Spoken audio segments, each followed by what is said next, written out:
たい海岸通りを歩きたいドライブだってしてみたい足し線の合わせてほしいのレーサータイム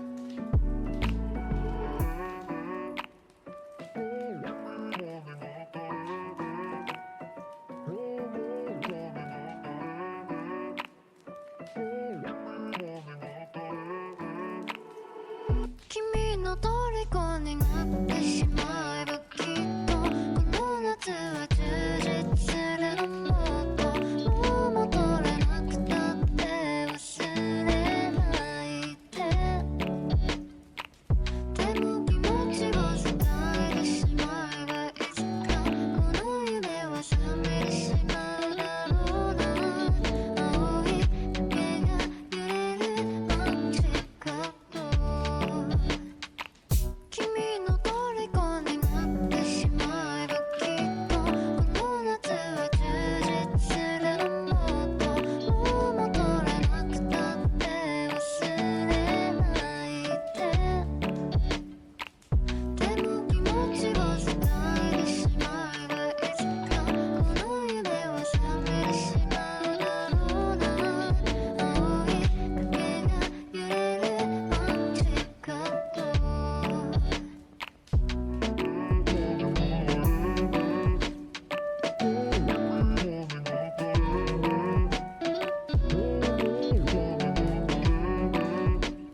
で出てるのサムタイム海岸通りを歩きたいドライブだってしてみたい足し線の合わせてほしいのサムタイム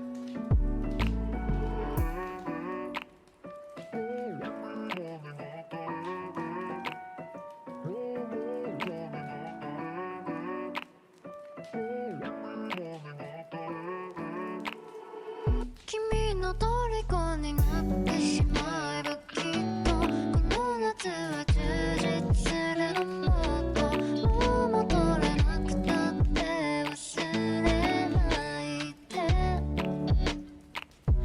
も気持ちを伝えてしまえばいつかこの夢は覚めてしまうだろうな青い影が揺れる街角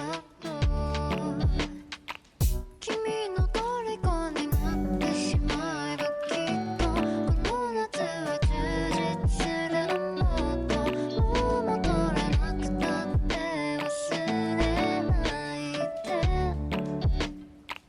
でも気持ちを伝えてしまえばいつかこの夢は覚めてしまうだろうな青い影が揺れる街角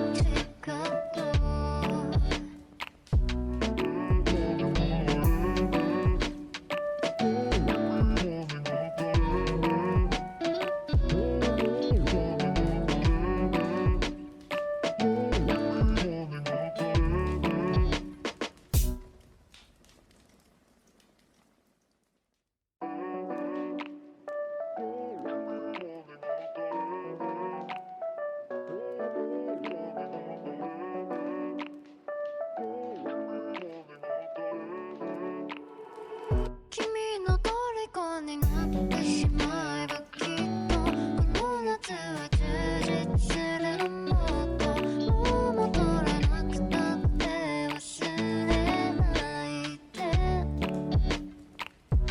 も気持ちを伝えてしまえばいつかこの夢は覚めてしまうだろうな青い影が揺れる街角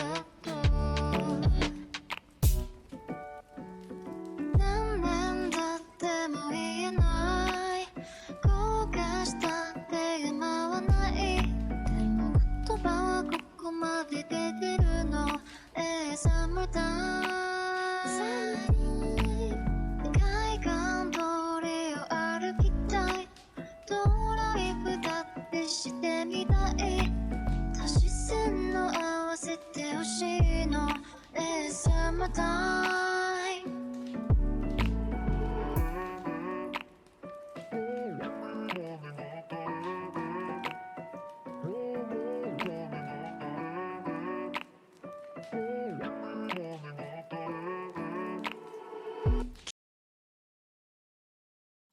Alrighty. Hello. Hello. Hello, everyone. Hi, everybody.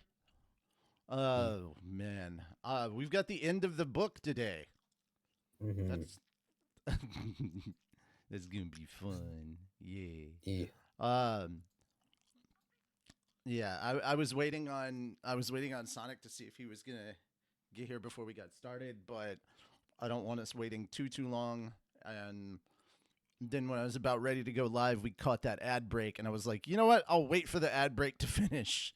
And so, that's the whole thing. No, we actually did the turning point chapter we did last week, but we're about to dive into the good stuff. It's the good stuff. We are getting the good stuff today. Oh boy, oh boy, oh boy, oh boy. Hello. I'm seeing a lot of first-time chatters here. Thank you guys so much for coming by. Yeah. So if you couldn't tell, we're reading volume 14 of Mushoku Tensei. This is the insert image from it that you're seeing on screen. And obviously the volume cover is right next to our little Fugi icons. We're just voice actors for some silly little internet parodies. If you're new to Fat Dog Studios, if this is your first time hearing about us, we do anime abridged content similar to like Something Witty or Team 4 Star or the anime boys. Funny enough, we do have a solo leveling abridged that we're doing, and we're not shipping siblings in our version. We're just having them actually be siblings. But funny enough, the voice of our Gina is also the same voice as their Gina. We're using the same voice actress, and she finds that very interesting because she gets to play a version of her character that isn't horny for her brother. So, yeah, we're aware of each other's existence, and we do want to work with each other. So it is what it is. Yeah, we do a bunch of stuff. We did Log Horizon Abridged. We do Slime, Shield Hero. We got a Konosuba one shot, a whole bunch of other stuff. Go check our YouTube channel. Link should be down below if you haven't. And yeah, we're just reading light novels and stuff, and then like I think at the end of each month we're gonna read like some webtoons and web comics and stuff, and just chill, hang out, talk about those. Yeah, we're just nerdy people that read stuff. I am a writer, a director, partial audio editor, and voice actor as well for Fat Dog. So my number one thing as a writer, and this pertains particularly to writing, is if you want to write, you need to read, because you need to see how other people do things and learn what works and does not work for your style of writing. Asha Games here too. Yeah. But I was talking about specifically what we're doing today. But yes. So yeah, that's a little bit of who we are and what we do. We've got streaming stuff going on all week long. Some here, some over on our YouTube channel, and yeah. That's it. That's the whole intro, the whole pitch, all that stuff. I am needing to do a little bit of video editing for episode 10 of our Slime Bridge, so I may do that. I may either record or go live on Friday and do that, and just hang out with people while I do that and talk about whatever. And yeah, that's kind of sort of it at the moment. Yeah. Yeah, I don't have anything else to say to that. Oh yeah, we should introduce ourselves. Hi, I'm Richie Roberts. Hi, I'm Sham Sham. Yeah. We voice things, and I do a bunch of other stuff. Yeah. Yeah. There we go. Hi. So hello. Yeah. And Shim's gonna continue reading for us today, I think, right? Yep. Okay. I believe so. Yeah. I think you're really gonna. This is the part that I've been waiting for. This is the moment where, like, the dynamic of the story, like this, moving forward, like, okay, so it's safe to say that the turning points have been very impactful on the story as it continues past each turning point. But this is the one that literally changes the story, like everything that we've known about the story up to this point. This is the turning point that alters the course of where things will initially go in the story moving forward from now on. This is the one that feels like the most impactful. Not to say that being teleported to the demon continent at a giant teleportation incident isn't very impactful. It was. But it's weird to say that this one's much more impactful to the story than that, but it kind of is. So, yeah, I've been looking forward to this particular moment with eager anticipation and much glee. So I can't wait for you guys to discover what's going on. If you're new here, I do want to give you a little bit of a warning. This is past where the anime is, but this will be covered in season 3. So we're talking season 3 stuff right now. So if you don't want spoilers at all, we understand. You could just mute the tab and just, hang out and lurk. until we're done because we don't have a lot left. We're 88% of the way through the book, and we're not going to start a new book this week. So when we get done with the book, we'll be done with the book, and then we'll talk about other stuff. But yeah, essentially, when one person is reading, the other two people are generally quiet, unless we want to interact with stuff. But yeah. So I totally understand if you guys don't want spoilers. I'm just letting you know right now. Yeah, there you go. You've been listening to us since book one. That's awesome. I appreciate that. Yeah. Alrighty. All right. That's it, guys. Let's go ahead and get started. Yeah. All right. Chapter 11, an end and a beginning. The old man came from the future. That was what he said. Honestly, I didn't understand what he meant. True, he did kind of look like me. The future. So, you're me from the future? That's right. I'm you about 50 years from now. He sure didn't beat around the bush. But it was also sudden. I didn't know if I should believe him or not. On the other hand, he did know my name. I had never mentioned it to anyone, and I never would. Maybe there was a way to use magic to read a person's mind. Having said that, I did reincarnate into this world with all my memories intact. It wasn't that far-fetched to think that time travel might exist too. I had no way of distinguishing whether he was telling the truth or not. Sorry, but I don't have time to explain the ins and outs of time travel magic to you, he said. What do you mean by that? Exactly what I said. I know it sounds like a phrase straight out of a Hollywood film, but I really don't have much time. You need to listen. He made that Hollywood reference without missing a beat. That meant he had to have some connection to my previous life. Maybe it really was me from the future. There was a glint in his eyes and a darkness lurking within. Frankly, he looked like someone who killed people daily. There was such a coldness to his gaze, as if he cared very little about other people's lives. Was this the person I was destined to become in the future? It couldn't be. It was too hard to believe. Yet, the expression on his face was earnest. Okay, let's just assume that he is me 50 years from now and at least listen to what he has to say. There is nothing in the basement, he blurted. At least, I went down there and thought there was nothing. I felt at ease in the following days because the man god said there was nothing to worry about if I didn't find anything. The old man's face contorted in disgust. But I was wrong. And I can tell you why now. He tapped a finger, his left index finger, against his forehead, as if recalling the incident. Wait, what? Is that a regular hand? Listen up. I think there's probably a rat down in the basement. A sick one. It probably has purple teeth, almost like a magic stone. I have no idea where it came from or where it got down there, or when it got down there. Most likely, it sneaked into my luggage while I was in Perugius's floating fortress. It doesn't really matter where it came from, though. The old man opened his hand and smacked his fist against it. You'll startle the rat when you go down there, and it'll run to the kitchen. There. It'll rummage through the leftover food you've got sitting out. Aisha will find it dead there the next day and dispose of it. I remained silent and simply listened. Aisha will get rid of the leftovers by feeding them to a stray cat. His left hand isn't prosthetic. Is this guy really me after all?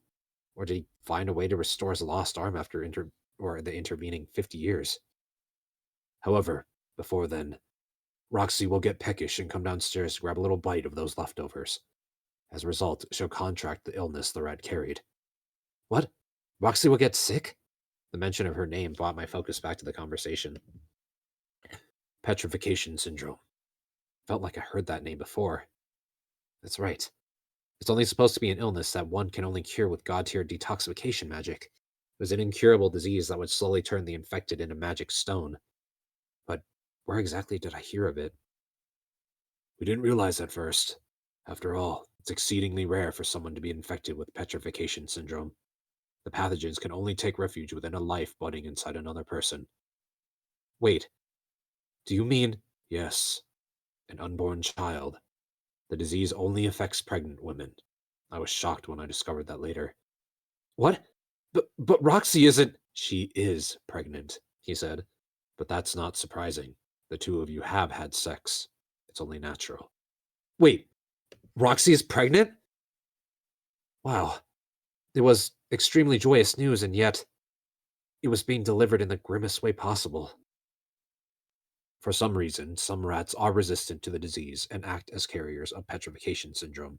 You recognize them at a glance. Their teeth have turned into purple crystals. They transfer pathogens into anything they bite into. It can only be orally transmitted, and the pathogens don't survive for very long after leaving their host. It takes half a day at most before they die out. Plus, it's not very contagious since only pregnant women are affected. The pathogens take up residence inside the fetus and transform it, thereby turning the mother's body into stone. And Roxy was going to come down with this disease? If you carelessly go down to the basement and drive that rodent out, Aisha will complain to you the following day that she found strange rat remains in the house. 2 weeks later, you'll hear about a cat who was infected by petrification syndrome. Roxy will come down with a fever shortly after. I hesitated before finally asking, "What will happen to her?" "She will die." His response was so blunt to the point that it left me speechless. Oh, excuse me. Roxy will slowly lose her mobility until she's confined to a bed. Her feet will begin to turn into stone, and it's then you'll realize she has petrification syndrome. And she never got better during her time? Didn't you try to cure her? Sadness washed over his face as his eyes drooped to the floor. I was so desperate to help her. I even went to the holy country of Milis. I learned the incantation necessary to cure her, but so much happened along the way it took me too much time. When I finally got back, it was too late. Her body was already halfway gone, and she was dead. No, that can't be. He immediately lifted his head, that fierce glint back in his eyes as he stared me down. The incident will be linked to something that happens 30 years from now. It's all because of what the man god says. Don't be misled by him. You have memories of your previous life, so you should understand. He is the root of all evil in this world, the final boss. But why is he after Roxy? I still don't know the answer to that. However, I do know that he is moving with some objective in mind. The last thing he said to me was this: "Thanks to you being such an idiot, everything went exactly as I planned." He clenched his teeth. Damn it. The man god actually said that? Still. uh, As for what his goal is, maybe Orsted or Lapis might know. I didn't get the chance to meet him there these 50 years. There's a high chance you won't be able to either, even if you look. Even Nanahoshi didn't have a clue where to find him? At the mention of her name, his face sank. Maybe she really didn't know. I never asked her, but maybe you could give it a try. Even if she doesn't know exactly where he is, she is intelligent enough to think of all kinds of contingencies, so she may be able to come up with something. What ended up happening to Nanahoshi? His lips thinned, and he didn't answer. The sad look on his face was all I needed to know already, but after a pause, he finally replied. At the very, very end, she failed. I messed up trying to comfort her. And then. So she never managed to make it home? Then she must have fallen into despair and taken her own life. Okay, I don't need to hear any more. Yeah, I don't want to talk about it either. He lifted his chin, trying to regain his composure. There is something else, and it's important. You'll learn about this 10 years from now, but the man god isn't actually called that here. What do you mean? He is a god of humans. In other words, the god of men. Everyone who's heard of him knows him that way, as the god of men. Only those who have actually met him know his name, the man god. Why he's chosen to refer himself that way is beyond me. I assume it's his way of messing with people. That made sense, so that was why some people, Orsted, had such an exaggerated reaction to the name. The only people who knew it were those who had met him and been deceived by him.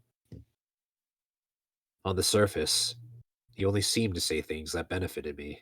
The old man clenched his hand again, hatred burning like a raging fire in his eyes. Intense bloodlust radiated off, and yet for some reason, I didn't find it terrifying.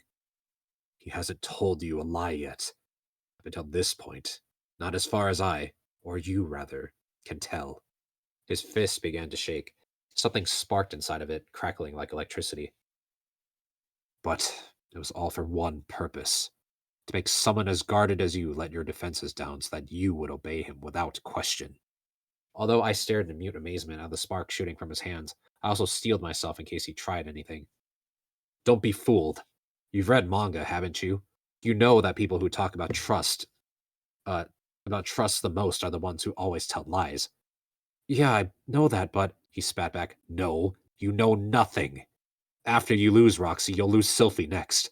You'll be so broken in the wake of Roxy's death that you won't even think about her for a while. Hurt by this, she'll fall into depression. The man god will take that opportunity to manipulate Luke. Luke? Seriously? Yes. Afterward, you'll hear about it from a girl who was dating him at the time. She'll say, he suddenly woke up one morning in a panic, claiming to have heard the word of God.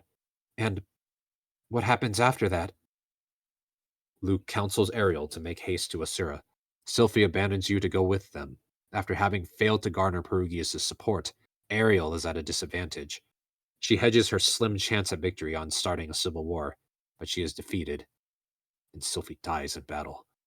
Sylphie dies? You're going to lose them both. The man shook his head, grinding his teeth together. I can still hear the man god's voice when he revealed all of his trickery to me. That high-pitched laughter, the way his hand felt as he clapped me on the shoulder and told me, "Nice work." Damn it. Fuck! He slammed his fist on my desk. Electricity sparked around him, flashing bright as the midday sun. The light vanished in an instant, but the burn marks on my desk remained. Having finally regained his composure, the old man let out a steady breath. I'll say it again. Do not trust him. You will regret it. After he finished speaking, the old man clutched his stomach. His complexion was worsening as I watched. I don't have much time left, but I guess even having said all this, I probably don't know what to do now. His face was deathly pale. Dark circles were appearing beneath his eyes. The old man sucked in a breath, struggling to exhale. He almost looked like he was on death's door. Was he sick with something? First, let's see. Yes, Eris. Hearing that made me frown. I want you to write her a letter as soon as you can. Tell her you may have cheated on her a little, but you still love her. No, I don't, I quipped. She's the whole reason I had ED before.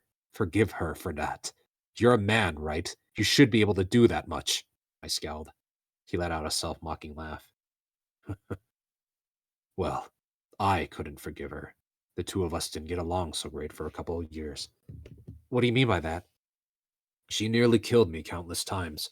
She would follow me wherever I went, and each time she found me, she would go on an all-out attack. Well, still, she did pull her punches. She was perfectly capable of killing if she truly desired it. But she never targeted me when I was at my weakest. In fact, when I was in trouble, she would lend her help from the shadows, almost like Vegeta from the Dragon Ball series. Vegeta? Seriously? Anyway, she's not like the Prince of the Vegetable Kingdom. She just wants to be with you. She always loved you. Because of those feelings, she always poured maximum effort in everything she does. However, she is also terrible with words and doesn't know how to express herself, so all she can do is talk with her fists. That's all well and good, but I already have 2 wives and a kid. Sure, I may have loved Eris at one point, but that's all in the past now. It's a past I still need to settle, maybe, but it's over now. I already have Sylphie and Roxy. No problem. Sylphie is pretty open-minded, and as for Roxy, she doesn't even think she's worthy of you, so she'll forgive you for it. So she'll forgive you for it. Eris will be fine too, if you explain things beforehand. Besides, you really do still love her, don't you? Oh, but I should warn you. Expect a punch from Eris. That's just the type of woman she is. I get what you're saying, but you get to surround yourself with 3 women who love you. Sounds wonderful. What's wrong with that? Don't tell me you're not man enough. Don't talk about it so flippantly. It's as if it has nothing to do with you. I have no one left, he said. I'm telling you this because you are me. His words carried a strange weight to them, but I still have a responsibility to look after Roxy and Sylphie. If you want to talk about responsibility, you owe Eris some too. She's been doing her utmost for you this entire time. She's just crap at expressing herself, so you haven't realized it, but she's never stopped trying for your sake. Do you think you owe responsibility to other people then what about her and all the effort she's put in? Ghislaine will hit you with those words. You stand in front of Eris's corpse. Eris's corpse? So Eris dies too?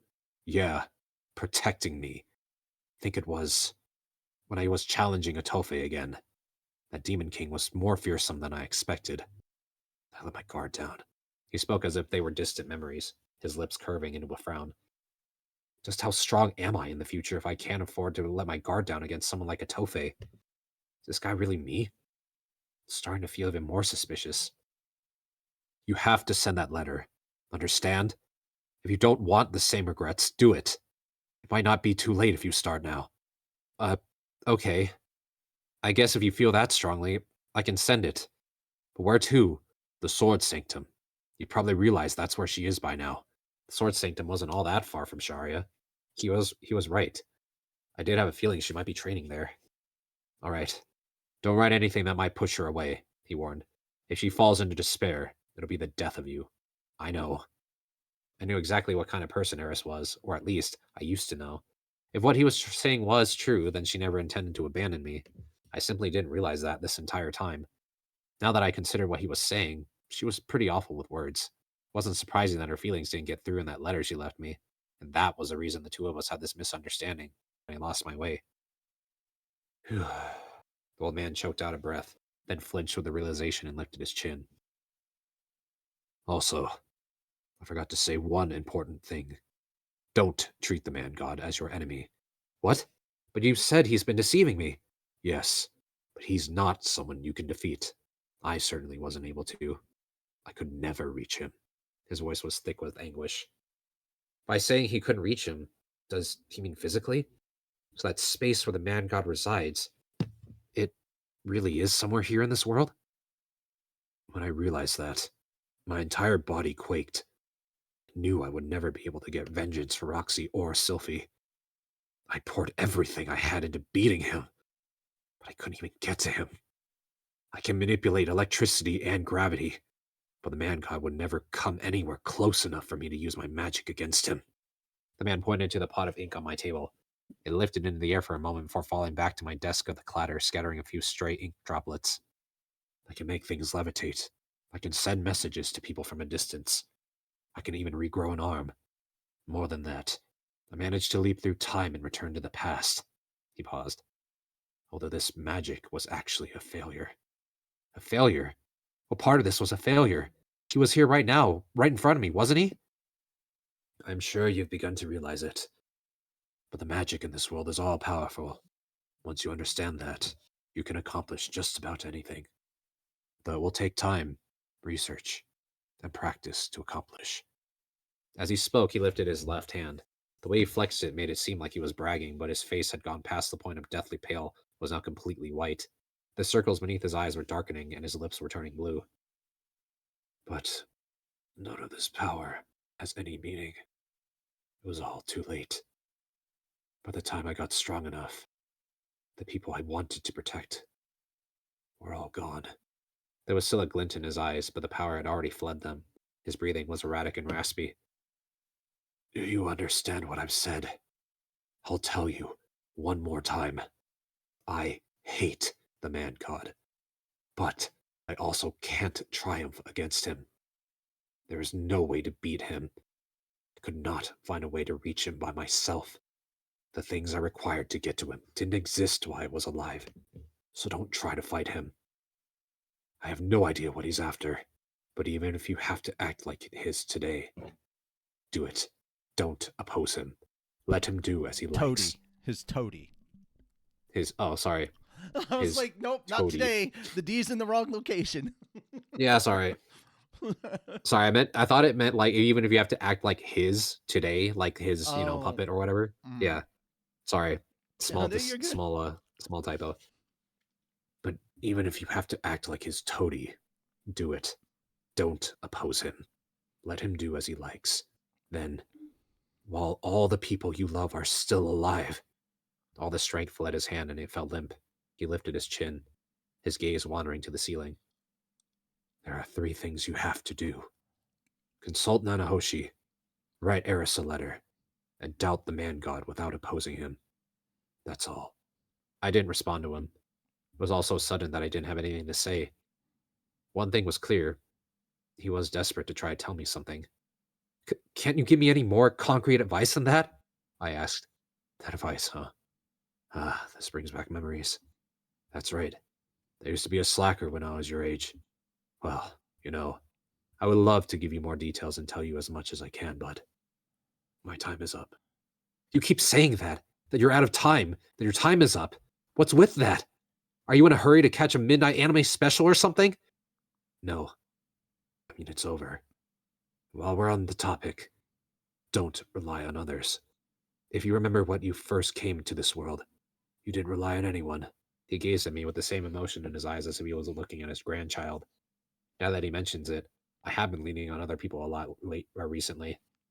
Mm. Also, me coming here, your future should already been changed. The things I say now might not come to pass anymore, but me traveling back to the past like this won't change the history I lived through. The next instant, the focus faded from his eyes. Both his... Oh, oh God, okay. Sorry, I was trying to sneeze, but nothing came out. Bless you. Bless you in advance. Yeah, thank you. Thank you.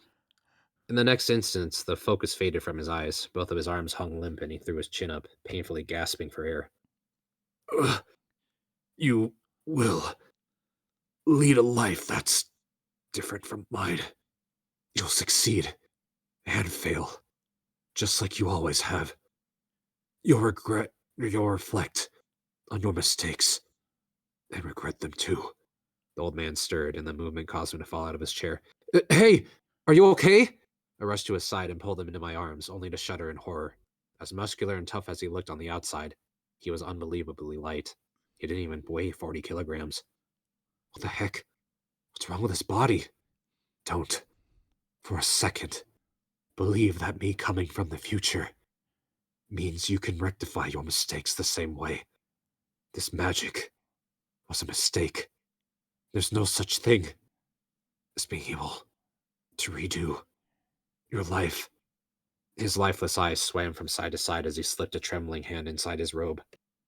I used this diary as a guide for what date to return to, and I brought it with me. I've written all my experiences in it. Please, do what you can to make sure you don't regret. Don't let that bastard laugh at you like he did to me. Tears welled up in his hardened eyes as he fished a thick file from his ratty robe. The thing was pretty worn from years of use, but it looked familiar. It was the same folder I'd made for myself just moments before. As I took it from him, the man's hand slipped and struck the floor. That wasn't what caught my attention, however. When he pulled out his diary, I caught a glimpse of what was inside his robe. There, or where there should have been a stomach, there was nothing. What is that?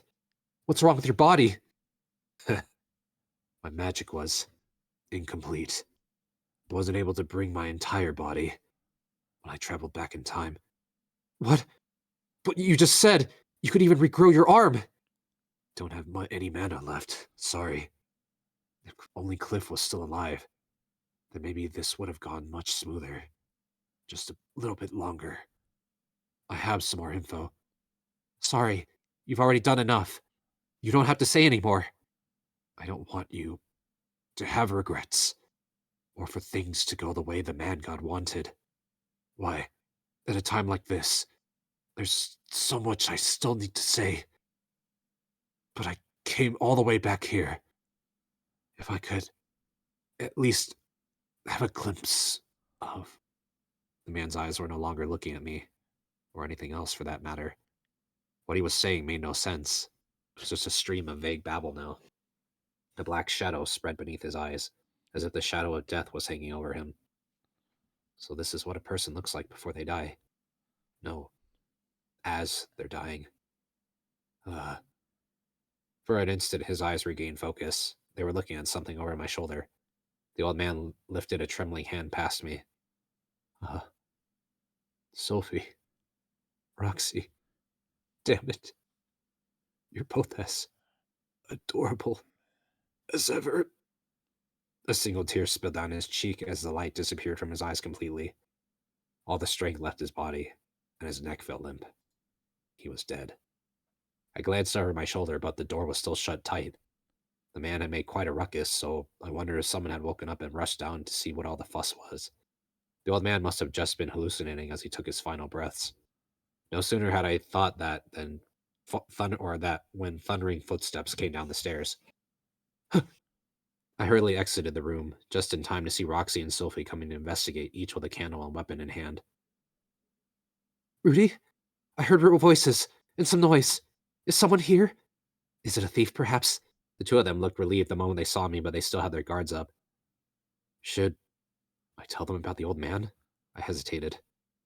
No, I shouldn't. No, sorry, I said finally. It was just me being half asleep. I had a weird dream and used some magic. That's what caused all the noise, I think. My bad. It was just magic you used in your sleep? Sophie asked in disbelief. But I thought I heard someone shouting. Are you okay? Um, if you're having a bad time or hard time, should we sleep in the same room? You know, my grandmother did say that when one is in pain, feeling the warmth of another human is the best remedy. No, I'm good. Pretty sure I'd try something dirty if I slept with you. And you're not quite back to full health yet, are you? As I refused Sophie's tempting offer, Roxy pulled a face. If it's really that bad, you can sleep with me. Although I have begun to suspect I might be. At any rate, if you could keep it to just some touching. Nah, I'm really okay today. Although Roxy hadn't finished what she was saying, her words triggered memories of what the old man mentioned. He Yeah. knows. Yep. Yeah. He Also, said she was pregnant, huh? for as smart as Rudy is, like he's incredibly dumb at some points. It's like, dude, have you not Yeah. figured out? Have you not figured out that like literally, old you is dying from the magic he used? Like, come on, what's wrong? Why is all this happening? He's fucking dying in front of you, dude. Like, Mhm. you're acting like Yeah. this is the first time you've seen death up close. It's not. People have died in front of you several times. Hell, Mhm. you've been responsible for it. You've taken lives. You've stared someone in the face as you killed them. Like, no. Mhm. No. You don't get to pretend like this. You're just an idiot. Like, Yep. Rudy's such an idiot at times. All right. For real. Hold on. Although Roxy hadn't finished what she was saying, her words triggered memories of what the old man mentioned. He said she was pregnant. Judging by the way she spoke, she thought as much too. It's really, truly all right, I assured them. You two go back to bed. I'll get to sleep after I tidy up my office. Sophie nodded slowly. Well, if you're sure, okay. But if you need one of us, feel free to say, okay? You are husband and wife after all, so please don't hesitate. Anyway, good night. The two of them still looked deeply concerned as they headed back up to the second floor. I watched them leave before turning back to my study. First, I needed to confirm the veracity of what the old man told me. I still had no idea who he really was, whether he was actually me from the future or someone else entirely. Considering he risked his own life to get here and warn me, what he said seemed believable. The bigger problem was that it was so sudden that it was hard to digest. There was one thought that wouldn't leave my head, though. I don't want to lose those two. And I didn't want to die with regrets like that old man did either. I followed the two girls to their room to make sure they were safe, and I expressly forbade them from coming out again tonight. I went to every room on the second floor and locked them from the outside to keep everyone from leaving. After that, I descended the stairs and swept the first floor to make sure no one else was around. Once I was sure the coast was clear, I went back to my study to strip the old man. Huh. He didn't have a stomach. Beneath his ribcage was an open hole where all you could see was bone and skin. He almost no intestines. That spot aside, the rest of his body was pretty incredible. It was hard to believe these were the muscles of someone in their late 60s. He was covered in battle scars. There was a particularly unique one in his chest, as if his skin had been welded back together there. Even his freckles were in the same places as mine. As far as I could see, he was exactly like me. The only thing that set us apart was that he had a fully functioning left hand. He did mention he'd regrown it himself. He must have been pretty skilled at healing magic to manage that. Other than the diary, sorry. Other than the diary, he wasn't really carrying anything else. He didn't have any accessories or even a staff. All he wore under his robe was a shirt, underwear, and pants. There was nothing in any of his pockets either. Pretty sure if Sophie and Roxy died, may carry around some kind of keepsake. On the other hand, if 50 years had passed, perhaps he'd been through a lot and lost those mementos. Sonic. Hello. After setting his articles aside, I wrapped the old man's body in the blanket that had been lying nearby. I carried him out through the kitchen and heading for the back door. I paused as I spotted some leftovers from last night on the counter. They were left piled on a plate. These were the ones he claimed the rats would nibble at. It was probably best to get rid of them. I slipped through our rear garden and carried the old man's body to the nearby vacant lot. There, I dug a grave, set him inside, and set fire to it. My magic was powerful enough to turn him into ash and bones within seconds. The stench of burned flesh hung thick in the air. It was all the more nauseating knowing it was coming from my charred corpse. Ugh. The thought made my stomach lurch. I raced to the edge of the lot and vomited. Once I finished cremating him, I used my magic to conjure a pot and put his bones inside. I would bury him in the same spot where I put Paul. If he really was my future self, that was the spot where he'd be happiest. I refilled the hole after I finished collecting his bones. Next, I returned to the house, slipping through the back door before heading straight to my study. I left the old man's remains beside his clothes and grabbed my staff. My destination this time was the basement. I already activated my demon eye. The old man had told me not to go. He warned that the rat would run out, nibble at our leftovers, and that the disease it carried would then be transferred to Roxy. But I had to be sure. I had to know if that rat was really here or not. If I didn't see for myself, I wouldn't be able to believe what he said. Plus, if he was right, I couldn't leave that rodent unchecked. The stairs leading to the basement were dark. I pulled out a lamplight spirit scroll to illuminate the area. After descending, I took a deep breath and placed my hand on the door. Huh? Dust had collected in a corner of the stairwell. I spotted what I was looking for. Tracks. Rat footprints, to be precise. I could also see where its tail had dragged behind it. These footprints only went one way, into the basement. There were no tracks to show it had left. I couldn't bring myself to open the door. Instead, I used magic to make a hole in the door about the size of my fist. Then, I poured mana into my staff and pushed it through the opening. I pictured ice in my mind, enough to fill the entire room. Inside were magic items and Aisha's fertilizer that she used in the garden, but all those things were inconsequential. Frost Nova, I whispered. In an instant, ice rippled through this room, and just to be on the safe side, I repeated the spell. Frost Nova. A chill spread from my staff, enveloping every nook and cranny of the basement. I sent my lamplight spirit through the hole and looked in to make sure the entire room was iced over. Finally, I opened the frozen door, stepped inside, and immediately closed it behind me. I found the rat instantly. It was dead, frozen solid as it stood near the hidden door that led to my personal shrine. The creature's mouth was half open, purple teeth peeking out.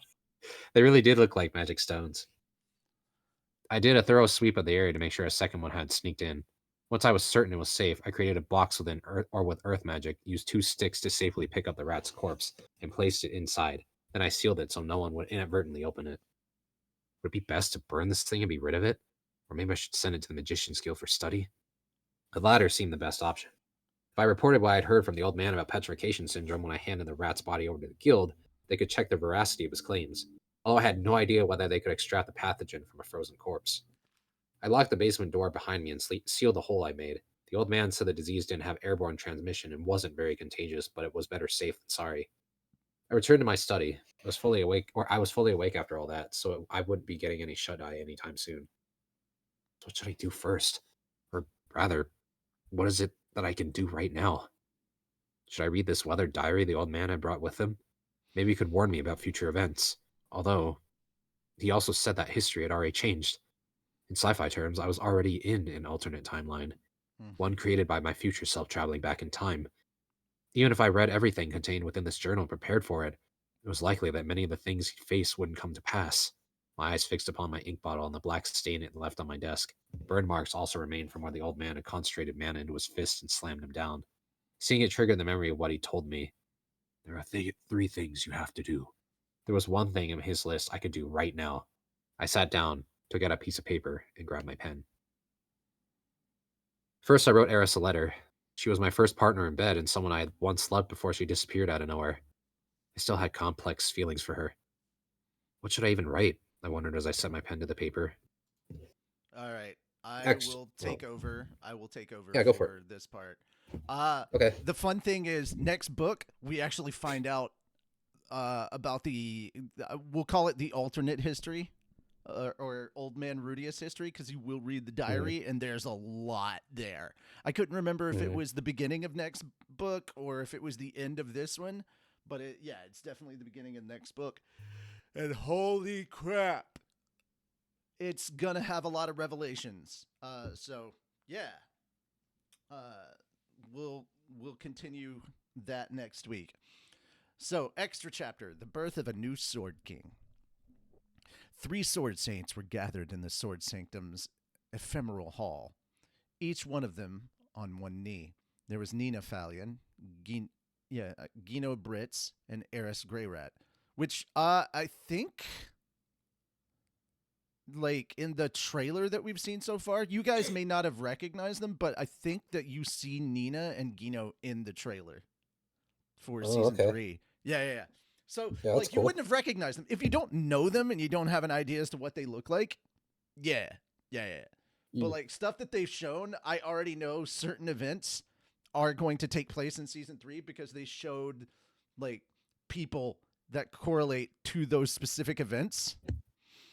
And that's going to be interesting. So, yeah. You can now go back and rewatch the trailer and you'll recognize Atofe Ratofe.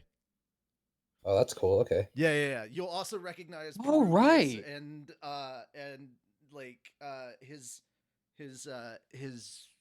assistants, helpers, whatever. Yeah, but if you go back, you will start to notice stuff in the trailer. You're like, oh, okay, I recognize that person and that person. Okay, that's really cool. And then you'll see some people, and you're like, I wonder who these people are. You're gonna get introduced to them. Yeah. Let's see, the water god or whatever, the water The sword lady. style lady. She's in the Yeah. trailer. She's Yeah. the old lady The older that lady. you'll see in the Yeah. trailer. Yeah. Mhm. So Yeah. there's definitely a good reason to go back and rewatch the trailer after you've gotten like a certain bit into the story. Well, yeah. He stood with at ease as he glared down at his pupils, who all had their hands over their swords at their hips. Slowly he said, Mhm. "Your swordplay has already surpassed the level of Sword Saint." Gino's shoulders twitched. It's almost time to recognize the first Sword King since Ghislaine. Gino's eyes went wide. He clenched at his fist, trembling. An indescribable emotion swept over him. He wanted to jump up and shout, but he tamped down on the urge. He had yet to identify what this sensation was. It wasn't a bad one, that much he knew. The sword god, however, wasn't finished. Before we do that, I have a question. Everyone waited silently. What do you 3 think separates a sword saint, a sword king, and a sword emperor? Strength? Nina blurted. It was clear from their collective expressions that they couldn't fathom any other answer, yet at the same time they also knew it wasn't that simple. The sword god wanted to know what came after that strength. What else separated them? Nina, what did your teacher tell you to do before acquiring the Sword of Light? Nina's teacher was Galfalion. The person who had mentored her was Gino's father, Timothy Britz. She reflected on the man's teachings and replied, He said, since you're right-handed, train your left hand. He told me I wouldn't be able to release the Sword of Light until I could perfectly wield a sword in my left hand. That's right. Your non-dominant hand is important for using the Sword of Light. Do you understand why? If you tense your dominant hand, it will cause the blade to shift to the side. Yes. You need to invest all of your battle aura into the attack and cut it in a straight line. It's simple, but that is the innermost secret to the Sword of Light technique. Swordsmanship was all about cutting down a moving target. If you charged straight in and used a frontal attack, anyone could dodge it easily. That was why sword wielders attack from below, the side, or diagonally, using unpredictable moves to catch their enemy off guard. However, the first sword god was different. He didn't need those tricks. Instead, he cut down everything by moving faster than his opponent could react. This secret is embedded in the sword god style's history. Gaul struck his nails against the hilt of his sword. Each generation of sword god has worked to slowly unravel the inexplicable techniques the first sword god cultivated. That is what led us to the current form of the sword god style. Once you understand the innermost secrets of the Sword of Light, the principle behind it, and how to practice using it. It's very simple. Anyone with a little talent can easily learn to wield it. That led to the age of the Sword God style being considered the strongest. We can hold our heads up proudly thanks to the first Sword God and his predecessors who unlocked the secrets of his techniques.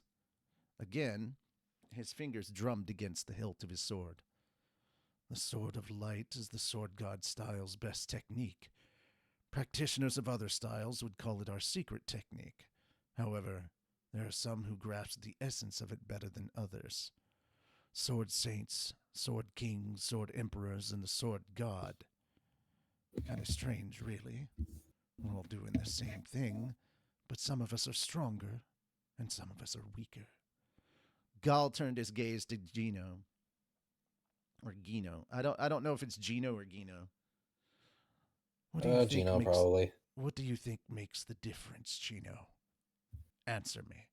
Gino lifted his chin, face pulled into a nervous expression. He had no idea what the answer was, but he felt pressured to answer quickly. The ability to think logically, to move swiftly, body strength, or maybe weapon quality?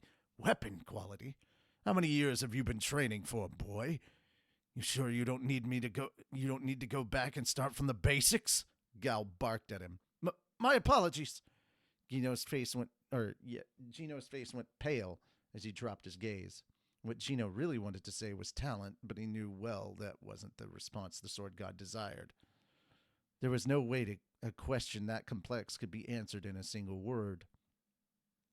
After all, they were discussing the intricacies of talent right now. If Gino had said something that stupid, Gal might drive him out entirely. You don't know because you're still a kid, huh? Doesn't matter. The strong are still strong, whether they understand or not. All right. Nina, your answer. Nina considered her answer carefully. Most likely he was asking what separated them from those who outranked them. It had to be something Sword Kings and the like had that Nina and her fellow Sword Saints did not. Come to think of it, the people in those positions, Sword God, Sword Emperor, etc., all had life partners. She wanted that too, a boyfriend or a husband. Nina glanced over at Gino. He still had his gaze glued to the floor, a vexed look on his face. He was younger than her, but lately she'd taken quite an interest in him. Suddenly a word occurred to her that she often heard the Sword God use. Is it desire? Huh. Well, you have been maturing a lot more lately, acting more feminine. Just what I'd expect from a daughter of mine. He laughed, seeing straight through her. Nina didn't react. She had practiced to make sure that these kinds of things wouldn't get under her skin. Desire. Well, you're not wrong there, but how long can your own desire endure? What do you mean by that? For instance, if I told you that you have to choose between marrying Gino and becoming a Sword King, which would you pick? At the mention of marriage, Gino and Nina traded glances. Her cheeks flushed slightly. I would pick becoming a Sword King. In other words, she would abandon the chance to marry Gino. That showed the limits of her own desires. She realized belatedly that her answer had been a mistake. Naive as ever, he snorted with laughter and as she dropped her gaze. Gall then turned his attention to the last member of the group. What about you, Eris? Determination. Determination, huh? No, that's the wrong two. He chuckled and dismissed her. Eris, however, merely glared back at him and said, No, it's not. Determination is the right answer. In the back of her mind, she saw Orsted stabbing Rudius through the chest. She remembered lamenting how powerless she was as he crumpled to the ground. She had become stronger since then. Her power and speed were on a completely different level. However, it wasn't enough to beat Orsted. After years of training, Eris had glimpsed the limits of her abilities. No matter how much she trained, she would never reach Orsted's level. It wasn't an exaggeration.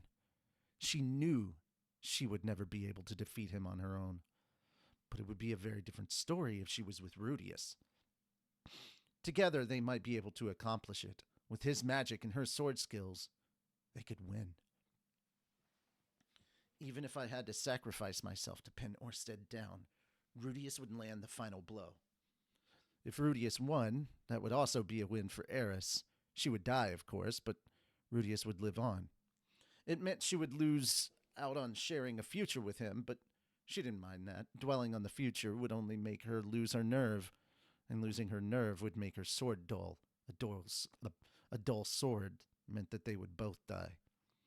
If anyone was going to lose their life, it would be her. Eris was determined to pursue that outcome, or perhaps one might say she was resigned to it.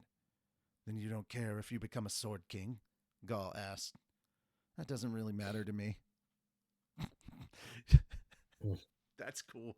I thought you wanted to get stronger. Yes, I do, but a title doesn't change how strong a person is, does it? Please, the sword god muttered. All right. Eris and Nina. Whichever one of you can beat the other will be named Sword King. Gino's shoulders slumped in defeat. Nina and Eris faced one another. Each of them wielded a wooden sword. Although it didn't seem like a lethal weapon in the hands of two sword saints, it could easily be used to end another's life. This brings back memories of the first time I came here. Indeed. It had been several years since Ghislaine first brought Eris to the Sword Sanctum. Eris had been like a wild animal, and because of her, Nina had tasted humiliation. After all, she had wet herself in front of Gino and the other Sword Saints. Just remembering the incident was enough to make Nina want to cover her face and writhe in agony.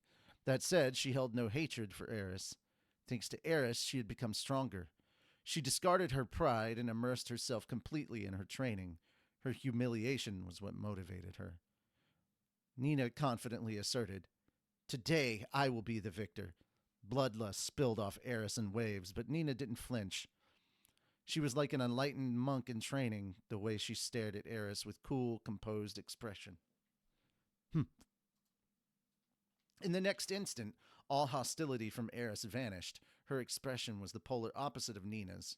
She was smiling maniacally, like a predator staring down at its prey. The way her disturbing grin stretched from ear to ear was enough to make anyone shiver. An instinctive fear sparked inside Nina. Many times had they traded blows under the Water King Isolde's training, and Nina had lost. Of course, there were times when she won, too. But memories of defeat stood out sharpest in her mind, particularly because each time Nina lost, Eris had that grin on her face. Eris wasn't moving. She remained deathly still, that bestial smile on her face. This was rare for her. Considering she was always the first to make a move, she was waiting to counter her attacks, Nina thought. She had faced counters numerous times when she fought Isolde. Eris couldn't use Water God-style techniques, but the North God style also possessed counters. That was most likely what Eris was aiming for. Silence hung in the air. Eris held her weapon at shoulder length while Nina held hers above her head. They both stood perfectly still, only one step away from the other. Nina's face was expressionless, while Eris wore a big grin on hers. The two resembled a couple of eerie statues, the way they stared at one another without so much as flinching. The stillness was unusual for two students of the Sword God style, which preached that the first to make a move would be the victor. Neither one of them dared move. It was Galfalion who finally breathed a sigh. "How long are you two gonna stand there and stare at each other?" Those words were the trigger. Nina was the first to move. She took a confident step forward, footwork she had done some 10,000 times over the course of her training. The way she moved her legs was logical, optimal even. And energy surged through her torso. Nina blended this energy with her battle aura, sending it down her arm and into her blade. Sword of Light. This skill, touted as the fastest of all, rushed toward Eris. Nina's technique was impeccable. Anyone who saw it would be amazed, struck speechless by its perfection. But, grah! A heavy force slammed into Nina's stomach, rocketing her backward. Her body crashed into the wall before crumpling to the ground. Her uniform was shredded, leaving her toned stomach visible. A large red welt slowly appearing across her skin. A burning sensation shot through her body. "Enough!" declared the sword god. Nina stared blankly at Eris, sweat dripping off the latter's forehead. Her uniform was slightly split at the shoulder, but she was otherwise unscathed. That smile had also disappeared from her face. She stood there proudly as the victor. Nina understood what had happened. Eris stepped forward at the same time that Nina made her move, and while Nina swung down from above, Eris dropped her body low and released her sword of light from the side. What Nina didn't understand was why. Her own technique should have landed first. She made the opening move, and her sword was ever so slightly faster than Eris's. Moreover, she had swung from above, which was the fastest attack position. Even accounting for some slight miscalculation, her attack should have landed before Eris's. But their battle didn't even end in a draw. Why was she slumped against the wall while Eris remained standing? "You don't need overwhelming power to beat a person," Eris said quietly. Nina didn't understand. Eris had used a North God-style technique. Ordinarily, Sword of Light was overkill on most opponents. Eris had diverted its power into speed instead. She made it so her attack was only just lethal enough to knock down her opponent, which made her execution that much faster. It wasn't just brute strength, but the distribution of her battle aura. This was a technique she learned from her training with the North Emperor. The added speed it gave her was honestly negligible compared to how much attack power she sacrificed to achieve it. Yet this difference, little more than a hair's breadth, was what it took to claim victory. "Magnificent Eris, I give you the title of Sword King." Nina slowly peeled herself off the floor. Her face contorted as her stomach throbbed with a dull pain. She completely outdid me. Because they were using wooden swords, she had merely been thrown back and bruised. If Eris had used a real sword, it would have plunged right through Nina's heart. A comparatively weak attack, considering the normal power of sword light, could cleave a person's body in two, but it was still enough to kill. As Eris had only sustained a tear on the shoulder of her uniform, that was more than enough to qualify her as the victor. Nina had lost completely. Nina sighed and sat on the floor, stretching her back out. She'd lost this duel in every way. The opening move was hers, and she was still defeated. I lost. Completely and utterly. It's over. A heavy, oppressive weight settled on her chest. "Feeling vexed, Nina?" asked the sword god. "Yes." Large tears rolled down her cheeks. "You still have room to grow. Buck up." "Yes, father." That day, for the first time in a long time, she called Gal her father rather than her master. The sword god waited quietly for the tears to dry. Eris returned to frowning, crossing her arms over her chest as she stood nearby. Once Nina finished sniffling, Gal turned to Eris and said, "I will give you the title of Sword King, but I have nothing more to teach you. You are a master." A master, as the name implied, was someone who had achieved complete mastery in the style. Nina and Gino traded looks. The two Sword Emperors and even Sword King Ghislaine had never received the title of master. That was how exclusive such recognition was. "I can also give you the title of Sword Emperor while I'm at it, but in that case you will have to battle Ghislaine. If you want to go further and call yourself Sword God, you will need to kill me." He placed a hand on the hilt of his sword as if challenging her to answer. Eris shook her head. "The title of Sword God doesn't matter to me." "Figured you'd say that. Well then, what are you going to do now?" "First, I'll return to my family." As the sword god gazed into her eyes, he was struck by how bright they were. Eris had always carried a sense of loss with her. If she continued her quest to become stronger and didn't lose sight of her original objective, perhaps she could actually bring down the invincible Orsted. Such was the potential that Gaul had sensed in her. Come, Eris. As proof that you are Sword King, I shall give you one of my 7 blades. Okay. That day, Eris Greyrat's long years of training came to an end. As Eris and the Sword God left, the ceremony to determine the new Sword King officially ended. Only Nina and Gino remained in the room. For a while they sat in silence. Both were overcome with frustration and envy, but neither one let it show on their faces, nor would they speak of it. Silently, they both stood up and walked shoulder to shoulder over to the edge of the ephemeral hall, where the wooden swords were kept. Each of them reached for a weapon. Shortly thereafter, the clang of their blades would be heard echoing through the room. It was a common symphony that rang through the sword sanctum daily, and as the two trained, so did the rhythmic tune continue. There we go. That's the book. Nice. Yeah. Eris is now a sword king. And I love that she Woo-hoo! did not. And I love the fact that she did not give a shit at all. She was like, I don't care if I'm a sword king. I don't care if I'm a sword emperor. I don't care if I'm a sword god. None of that I don't matters care to if me. I'm a Super Saiyan. Yeah, they're a worthless title. I'm not Vegeta. I want to be a Super Saiyan. I want to.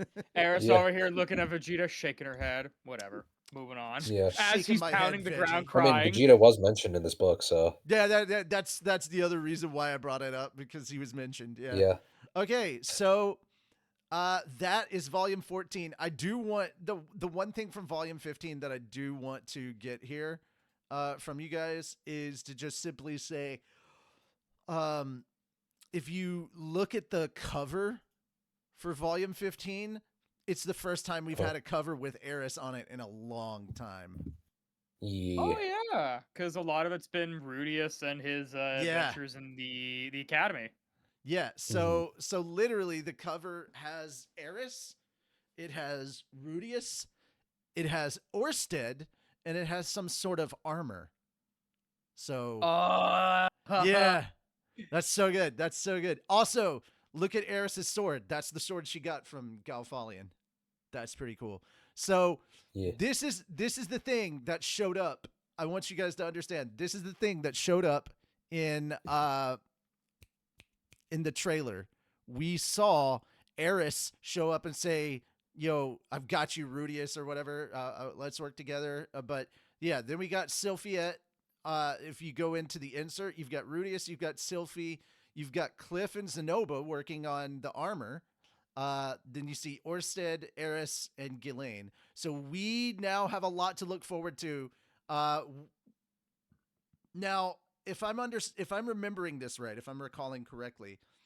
Oh yeah, sorry, I'm late, Rudius. Okay, so literally as you go over to the next image in volume 15, you literally are seeing the that moment in the trailer where Eris finally shows up. Yep. But yeah. Ooh. All right. But yeah, the first chapter is called The Diary Part 1. There's a lot to the diary, just know that. Yeah. But yeah, there's a lot to look forward to with season 3 content.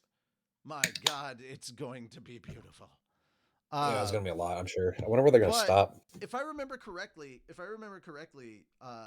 Sonic, you've already read this stuff, right? Like you know what's happening in this next book. Okay. Oh, this one in particular? Oh yeah. Okay. Good.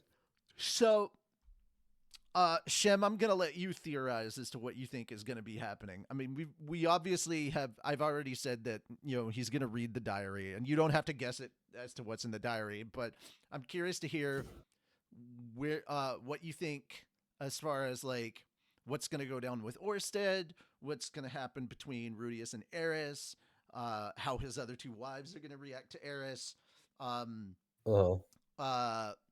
what's going to happen with his next conversation with the man god. That's a thing, Yep. I did say that this turning point changes everything moving forward, because it does. It absolutely does. It's not love letters in the diary. I can Blebby, no. That diary is what's the best if I had to describe the diary in a single word, regret. I'd say regret Yeah. or pain. Pain. There's a lot pain, Dio. There's a lot of pain, Dio. Yeah. But yeah, this is the Rudius that had the bad ending. That's the diary you're hearing. Okay. Doom and sadness. Yeah, yeah, Yeah. This is the future Trunks arc of yeah. Mushoku Tensei. Except he was able to regrow his arm. Yeah. And Trunks Unlike was super Gohan. dead, and also the main character. Mm-hmm. Thinking. Sorry, I'm theorizing right now, but I think I've got one, Mr. Piccolo. Theory?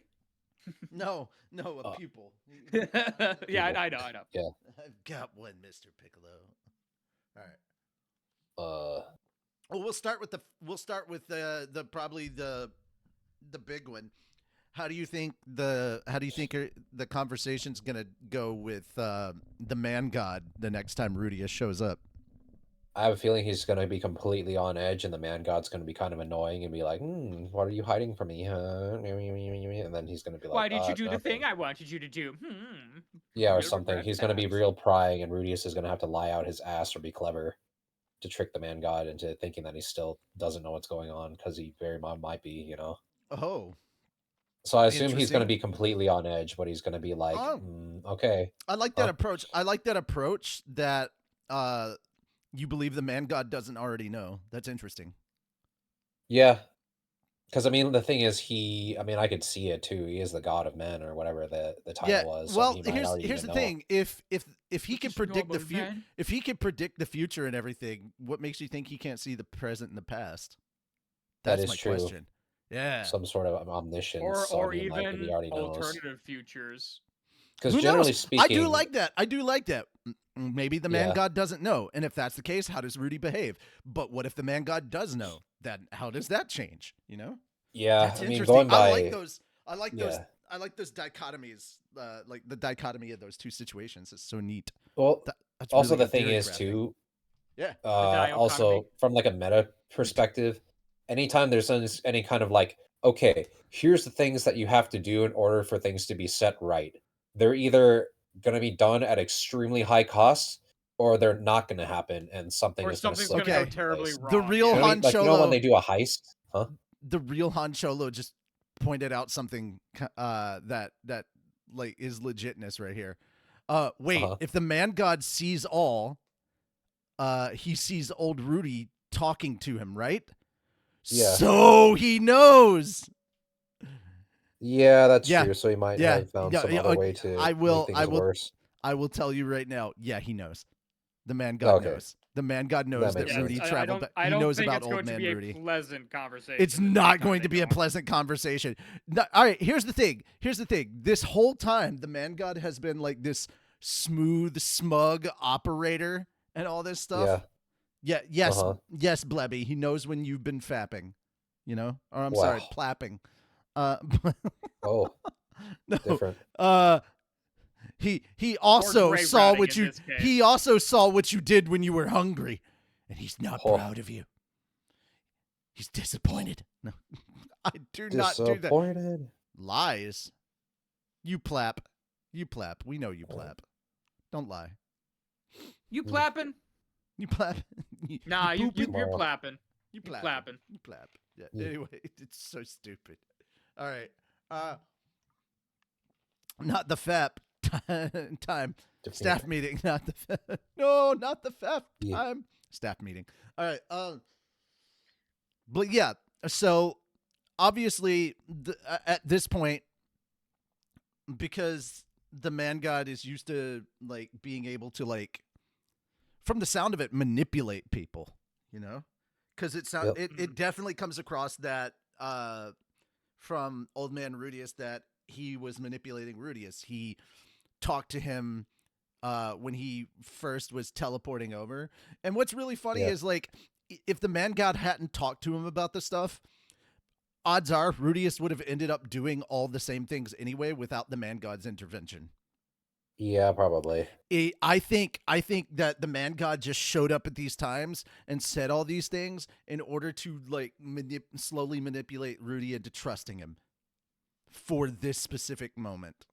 Now, do I know the exact reason why the man god is doing what he's doing? Yes. Yes, I do. Mhm. I am not saying anything about that, though, because Nope. it's No, much more mhm. interesting to find out. And I think you will find out this book why it is that he had planned to petrify her. And that's more or less what you need to know. But yeah, when we have this confrontation with Orsted, because we're going to have another confrontation with Orsted coming up, it's going to change everything. So from this point onward, now we know that the man god is not a good, not well, we didn't really trust him to begin with, and Not now the bestest of your boys. suspicions have been confirmed. The man god is like the big evil of the story at this point. That makes So, sense. Yeah. Fuck Basically that guy. the same And evil now, as like now Thaumaturus, you're but- understanding. Now you're understanding why Perugius and Orsted are so wary of anybody connected to Man God. You understand now. Yeah. You're going to understand, especially later. You're going to get more context, but now you're starting to understand why Orsted reacted the way he did when he When when they he first brought up the met. When he Man said, "Oh, God the yeah." first time, and he was like, "I'm gonna fucking kill you." And you're like, "Holy Like, you're shit! dying What?" out. Yeah, they're like, "What the fuck?" Yeah. Everybody was like, "Oh my god, what the fuck?" And it's literally, it's like, no, dude. Like when you have the context and you go back He's and out you of watch line, that, but he's right. yeah, bro, dude. Especially if Like, you know, you could have just told me without trying to murder me. especially, Well, I mean- no, We no, could've no, listened- I'd no, listen no. to you, probably not. But No. Here's the thing. No, with any other person besides Rudius, that would absolutely be the correct thing. Because, all right, here's the thing. Rudius, right? Like, he's different from everybody else in this world because he's not originally from this world. So, there are certain things that just don't affect him. Case in Yep. point, Mhm. the very first time that they met Orsted, that ox or that cow or whatever yeeted itself off a cliff in sheer terror of Orsted. Eris and freaking Regerd were Yeah, stone cold frozen in terror just looking at him. And while Rudy was uncomfortable, he didn't fear him. That's the thing. He was like, who and the fuck and is and this the guy? man god did explain it was kind of like a curse or whatever. Right. But Rudy's not affected by curses in this world. And I will push this one off. I will go ahead and explain one tiny little detail. Neither are any of his heirs. His bloodline will not, any of Rudius's bloodline will not be affected by quote unquote curses in this world. So I.e., that they will not means, be inherently means, fearful of yeah, Orsted. that means that his daughters has no problem with Orsted. But his wives will be utterly terrified. But any of his kids, nope, not at all.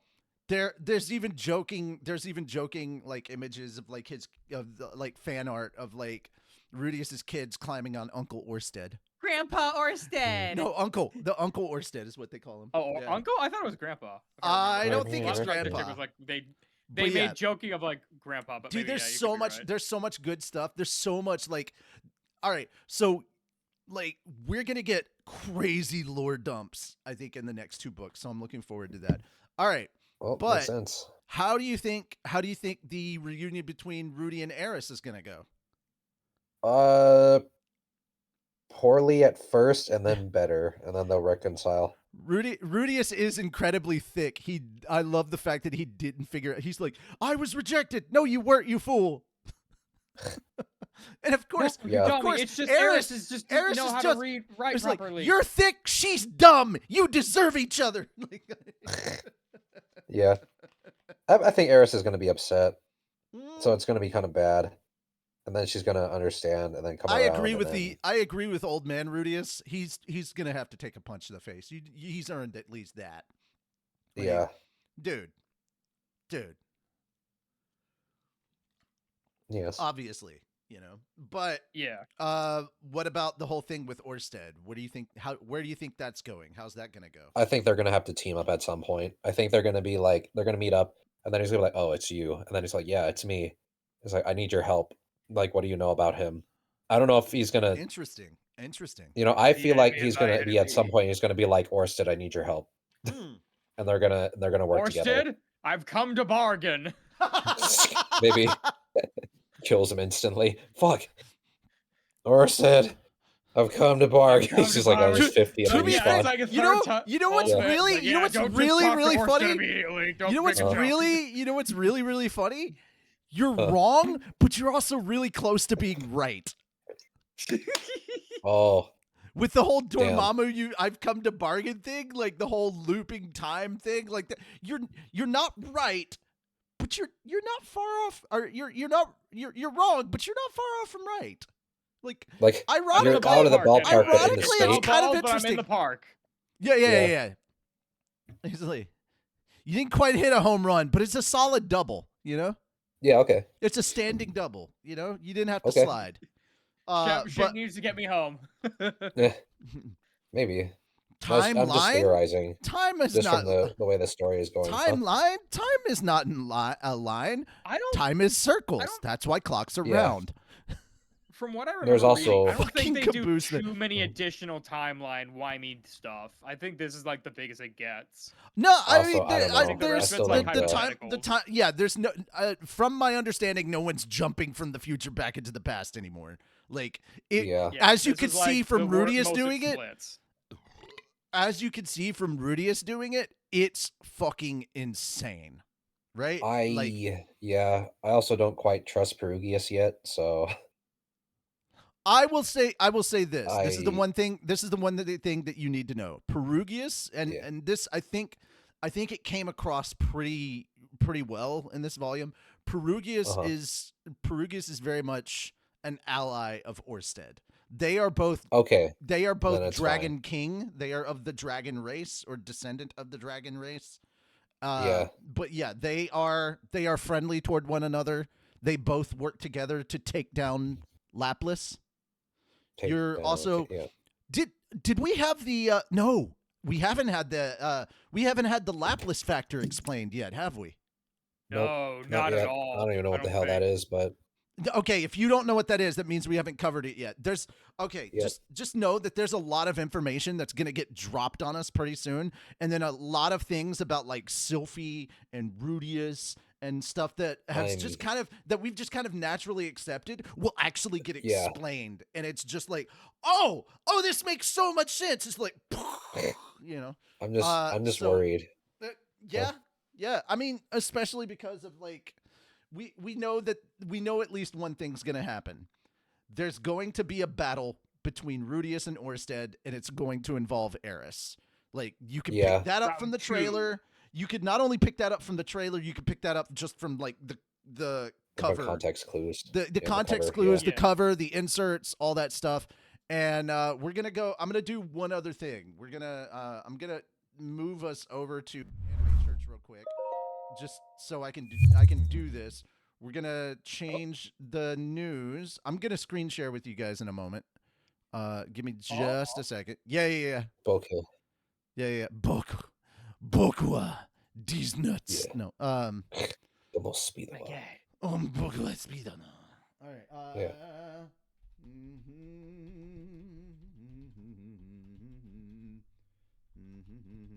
We're supposed to be getting Mushoku Tensei next month, I believe. Season 3 starts next month.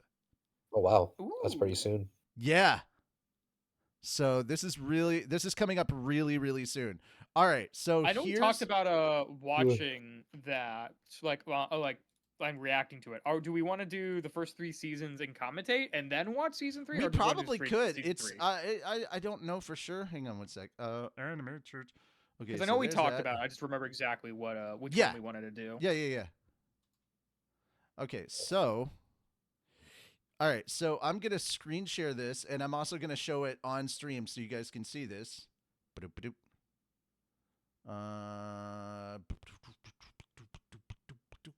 There's a screen share. Doobity doop. All right, so Sonic, you understood this because you kind of had you kind of Mhm. knew in advance. But like so we're gonna Wait, is there? So Oh, is it supposed to be a black screen right now, or yeah, it's supposed to be a black screen right now. Okay. Yeah. Okay, so this time, Sonic, you're gonna understand Mhm. because you're gonna understand a lot more of this trailer because you're gonna have more clues and more context. Yeah. Also, anybody who's been listening as we've been reading this, there's a crapload more context for the season 3 trailer. So we're gonna rewatch the season 3 trailer and talk a little bit more now that you have some added context, right? Time to refresh my memories. Yeah, here we go. Hmm.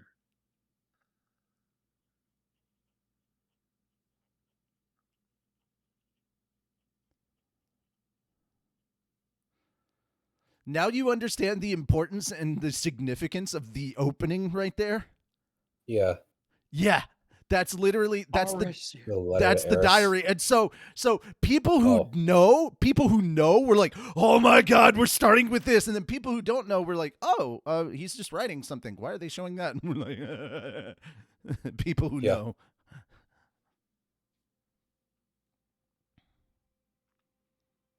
Here we are, adult Rudy.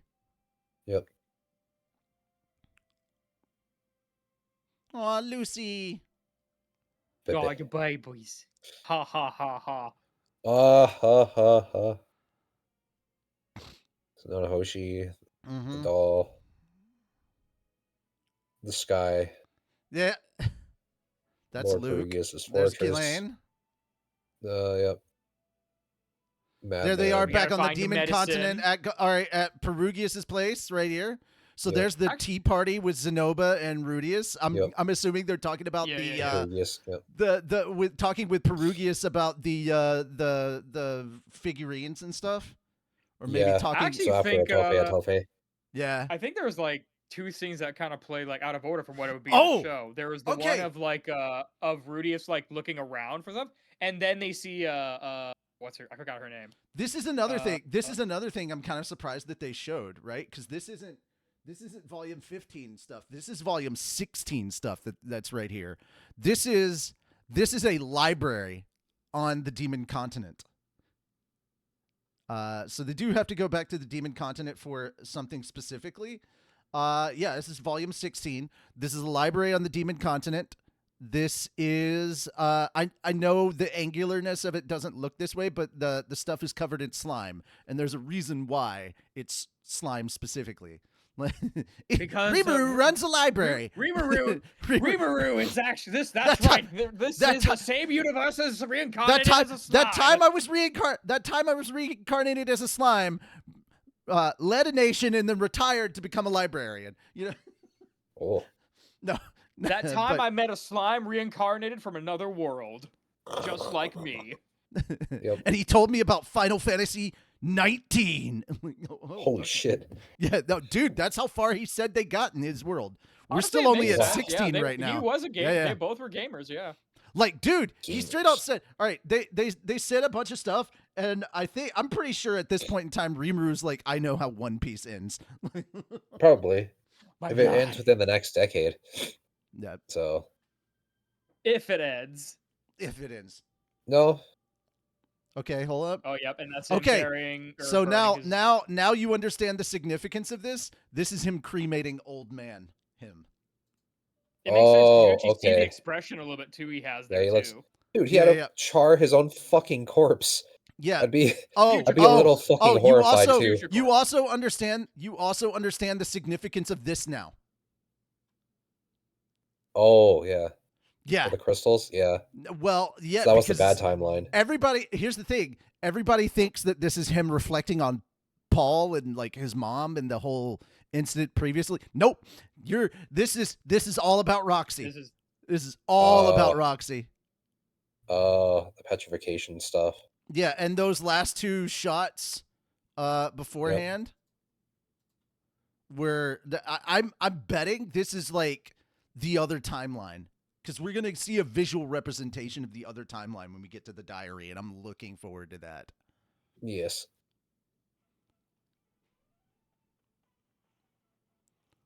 Haita. Okay, so Atofe, we saw Atofe Ratofe. So this Yep. guy, which a lot of people were like, "Oh my god, that hair!" Mhm. I'm like, "Yep, we're Yeah. gonna see this. This is I think this is like volume That's who I remember. 16 or That's who, 17. Rudy This is volume 16 or 17. So we won't know who that guy is so for a you're right, while. yeah, I'm just trying No, to remember. we probably will get introduced to them at a point, but this all right, so it's been building up in the background, but at some point we knew this was going to happen. Princess Ariel is going to go back and try and take the throne. And so that Okay. arc is Right. going to happen within season 3. So Cool. what all happens with that, with her finally leaving the school and returning back home and getting into the whole thing for control of the throne or whatever, that will happen. Yep. Also, I just want to go ahead and point out that like the whole reason that she goes to see Perugius has a lot to do with this. Oh, okay. Yeah, like Perugius is very much a figure that can just kind of throw his weight around. If you have Perugius's favor, that's huge. Yeah. And that's the Water Emperor, if I remember correctly. That's her. Oh, the lady. Yeah. Yeah, she's responsible for also training Eris as well. So Yep. And there he is. That's There's our Orsted. boy Orsted. That's our boy Oh, shit. Orsted. Yeah. Oh fuck, he's gonna lay You down some actually fucking managed to- pain. I need you to actually managed understand to something. wound me. I need you to understand something. All right? This is very important. He didn't throw any of that off. That was done to him. Oh So, shit. Yeah. Something happened, and obviously we know who did it. Rudius was able to Well, you know what disintegrate some they of his did. clothing. And Yeah. that wasn't the intent. That's He's just not happy. also, you got to understand that battle aura works on covering the clothes too. So like if it implies that Rudius's magic was powerful enough to break through his battle aura. Holy shit. Yeah. Keep in mind Strong boy.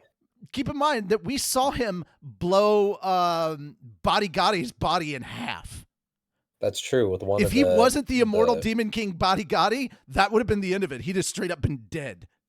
Yeah, Yep. I just remember thinking about that. It's like, now hold on there, Rudius. You might have misheard me. I don't want to half your power. No. That's some arbitrary number. No. Rudy isn't a Saiyan. He absolutely understands. He didn't do an arbitrary percentage. He went whole hog. Yeah, but Also- you still know Body Gotti 100%. We Yeah. all still say that line regardless. Yeah. Also, he's not Vegeta. He didn't try to blow up the planet with it. You know? Yeah, it's true. Yeah. No, But Rudy's chill. He's we've more got- controlled with it. All right. So here we go. We got There's the Perugius council, and yep. all of his council. Dude, I love how much of Perugius is being shown in here. Yep. All right, and now you see how Well, that's the important this diary. whole thing is. Yeah.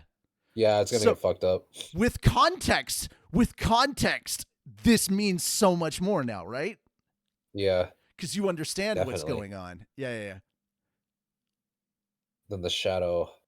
Well, time to burn everything I know and love, or all my future step plans. Yeah, and that makes sense too now. You're like, what the fuck? Oh, the Now spark. that makes the spark. Because the diary is the key, that the diary is the anchor point that brings old Ooh. man Rudius. Mushoku Tensei Jobless Reincarnation Season 3, right? And then we get the only spoken word, and of course it's Eris.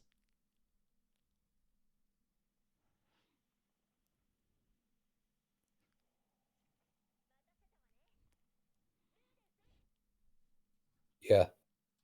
Kept you waiting. Coming in huh? 26. Yeah, kept you waiting. Kept huh? you waiting, huh? From my understanding, season 3 starts next season, and that's gonna be great because season 3 of Mushoku Tensei and season 4 of Slime, and we're getting season 4 of freaking Bookworm. Dude, we're eating so We're- good. We are eating there's a so lot of dang food. good. Yeah. I still need Yeah, to dude. eat. There's a lot that I need to, Oh, yeah, to that work reminds through. me. I need to finish there's Apothecary Diaries. I need to go through Free Run 2. I'm Uh, watching Free Run 2 right now, but I probably definitely need to go back and watch. I season haven't. one. I have not checked Season out one Free was Run good. 2 yet because I've been in that mode of like I'm gonna binge it as soon as like we Yeah. get towards the end. I just want to That's binge what I like to do, straight too. through it. I just straight Yeah. up want to binge straight through it.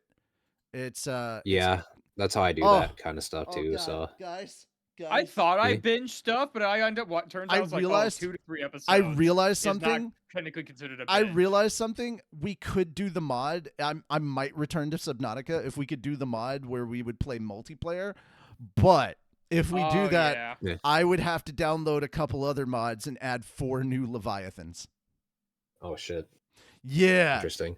There's like a giant pufferfish thing that Oh. like oh boy. And then there's a giant snake leviathan in the mushroom cave area. And then there's another one that's underneath the not the island with the gun on it, the other one, the big island that has like all the floating bits beneath it. There's a leviathan there, and then there's the scariest thing in the game.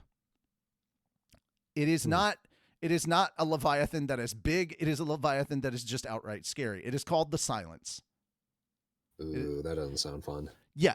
The thing is, it is completely invisible until it attacks. The only warning that you have that it's nearby is that everything goes quiet. Like, you don't hear the Ugh. music, Oh. everything starts being quiet. And the only way to avoid being attacked is to just stay still. Do not move. So if you're in a vehicle, you turn that fucking vehicle off and you let it go. You let it pass by. It is a one-shot kill on everything. That's pretty nice. Also, there is another mod in here that you can use that will, when your life pod lands, the spawn location is random, so it's not in the shallows. It's not different parts of the shallows. It can land wherever, and it sinks. So you can sink to the bottom of wherever that. Yeah, so you could end up 90 meters down. You could end up 200 meters down. Jesus fuck. You could end up spawning. You could end up with your spawning location being next to a Reaper Leviathan. That's Oh, that's unfortunate. That's fun. That's very Yeah. unfortunate. Yeah. I Like, I well, that saw runs over immediately.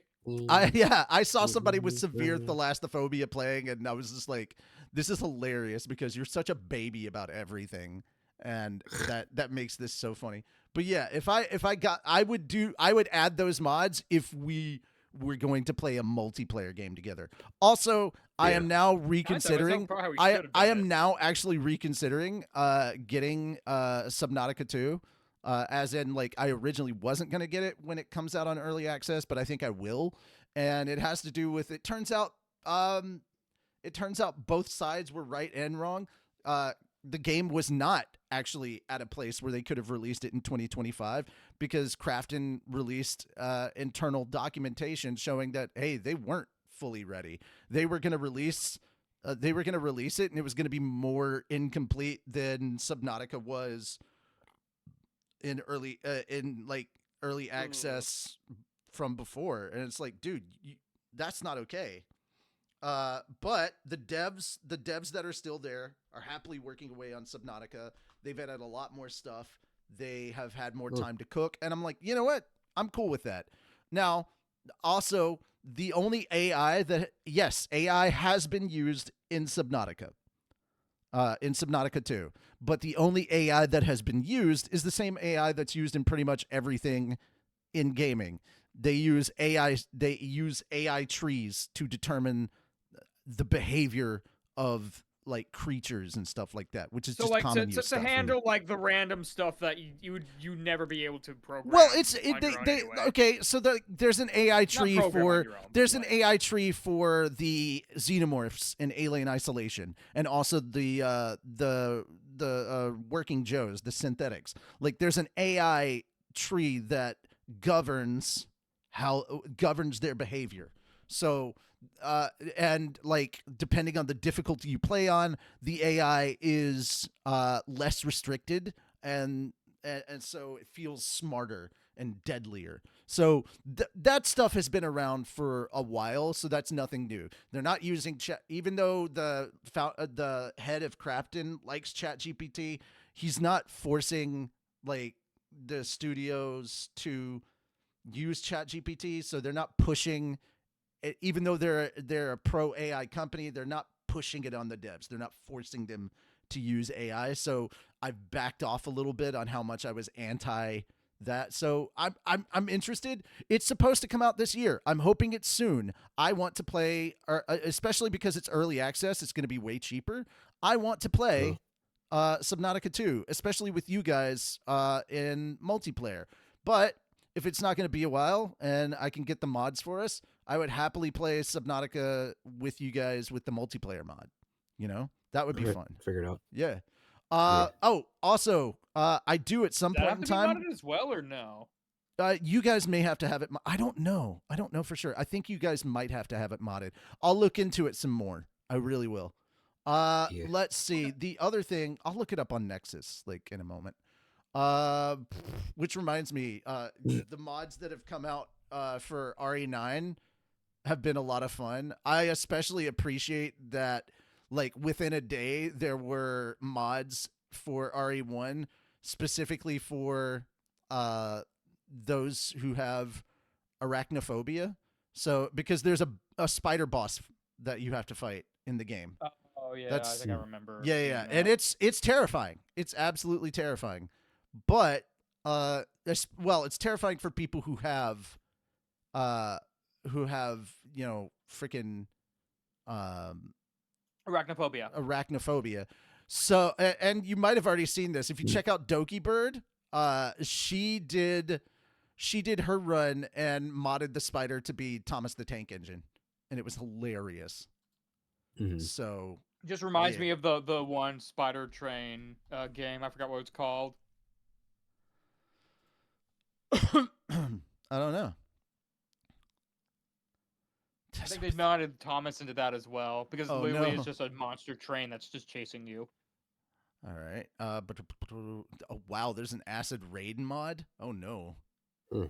Oh, Dead Sea Emperor. I actually There's- literally saw one earlier today that was literally just like you're playing as one of the Uno Musume characters, and there's some I Mhm. don't remember who was chasing you, but it was something really funny. It's like, okay, well, all the tension's just gone now. Great, fantastic. I recently downloaded a mod that I knew if viewers found out that it existed, they would bury me if I did not grab it. They would be so mad. There is a mod that turns the title for her is The Girl. It's the monster that chases you Yeah, I know. in Resident Evil 9, I the one remember that that. was in all the demo early preview stuff, turning her into a xenomorph. Huh. So No, I can see why. so the moment I realized that you can put a skin on her that like makes her Steve, I was like, oh no, they're gonna do this. Like, I don't wanna. Wait, there's Why a the fuck did it removes have to be all her? I static am Reaper so Leviathans in the crash zone. That's hilarious. There's a mod to get rid of Reaper Leviathans around the crash site. That's funny. Neat. Like Pod 7 Fade. The OP. Wait. What? The OP, the op, the OP? OP no Mi. Wait, this is supposed to be Luffy's on there. The OP no Mi is like that's all right. Good night, Han Cholo. I appreciate it. Yeah. I'm just looking around. I'm looking at the oh, there's lava caverns that you can add. That's so cool. I'm looking at some of the mods on here and I'm kind of impressed by it. Mhm. Ever wanted to have a Tessopatherio, a brand new high quality Leviathan added to 4546B with every unique behavior? Well, now you can. I'm like, do we have to? Gun Island landmarks. Ooh, there's landmarks on Gun Island. This is needed by your own girlfriend for you to play with the girl as the alien. How dare you? Don't make this conditional to our relationship. How freaking dare you? I'm curious, like, how far into Resi 9 did you get? I've beaten it multiple times. Okay, Hmm. which ending was the one you went with the first time? Oh, Did the good you- ending. Oh, okay, I was gonna I say. know. I heard there was a bad ending at some point, and I'm just like, oh, that's interesting. Like Do I you knew know there were what the bad multiple ending endings. is? Yeah, I watched it. okay. I checked it out on YouTube because I was like, nah, something's up with this. They're really pushing me to destroy Elpis. I see what you're doing, Capcom. I see. Like I you're see the pushing me to choose the this. sus signs. Oh yeah. I've played enough Resident Evil to know not to trust you, Capcom. No. But yeah, there's boop. All right, so multiplayer. Is there a mod Oh, manager sorry. multiplayer junk hard mode multiplayer junk? A collection for a friend and me to play modded. Okay. All right. Sorry, I was passing on my chair. I'm gonna get some food. Oh, you're fine. while Yeah, I'm dude. pizza. Yeah. But it was good chatting with you guys for a bit. Good streaming. Yeah, man. Man, Yep. are we still streaming? It feels like I think we are. We are right? still streaming. We have not ended the stream yet. Okay. Yeah. Sorry, I was So like, give me a oh, moment. I'm about to see who's But yeah. online that we can raid. Yeah, I don't so know if let's we go were- look. Yeah, I was like, yeah. Thanks I was- for wait a coming, minute. everyone. Sorry, I got Oh really yeah, quiet. I was like, Blebby was just like, I do not like the bad ending. She doesn't like she The simps bad for ending. Leon hard and does not want Leon. Oh, I mean, everyone does. That's not. That's to- nothing new. Oh yeah, no, I absolutely. Where'd everyone go? understand, To be but, fair, like, the man looks you really know. good for 50. 49, but yes, yeah. Around I am 50. not a toy. New male model. Yeah, that's right. He's still got his. That's right. He has his male model now. But why male models? That T virus Why male models? apparently turns out like stops your aging after a bit. God damn it! Now that you've said that, I have to raid Joel and just say that. But why male models? I'm not sorry. Yeah. Good stuff. Oh Good wait, stuff. no, not okay. Oh Why my did you God! betray With us? the female voices. Period pains. This is great. This is great. I'm gonna raid right after this. Porcelain Bard. Female doll. Yeah. A bountiful baddie. A boisterous porcelain doll. Boisterous. All right, you guys Interesting. ready? We're going to go ahead and raid Joel and make him do his raid announcement again. Guys, thank you so Yeah. much. We will see you next Mhm. week with volume 15. Okay. Talk to you Sounds later. good. Bye for now. Yep. And Bye-bye. ending Thanks for coming. OBS.